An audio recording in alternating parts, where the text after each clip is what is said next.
bila keputusan dikeluarkan, alhamdulillah dapatlah menjadi seorang guru waktu tu. Walaupun kami tak ada DipEd waktu tu. So cabarannya sudah tak ada DipEd. Maknanya kita tak ada satu sijil yang mengatakan kita boleh mengajar. Tapi Mara ni special lah. Bukanlah special kita kata dia bagi peluang.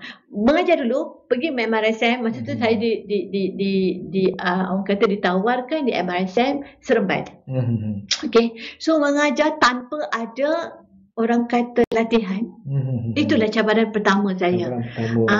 Tapi dengan orang kata pengalaman mengajar masa group discussion tu, bila kita kata tak faham, okey tak apa, aku cuba terangkan. Pakailah whiteboard ni. Kau faham tak? Okey. Itulah menyebabkan satu cabaran tu. Alhamdulillah kita dapat gunakan apa yang kita belajar masa sama-sama belajar tu untuk menjadi seorang guru tanpa ada sebarang latihan. So Mara ni dia kata masuk dulu, mengajarlah. Kau ada pengalaman ke? Kau tak ada pengalaman ke? Kan? Di situlah kami belajar untuk mengajar.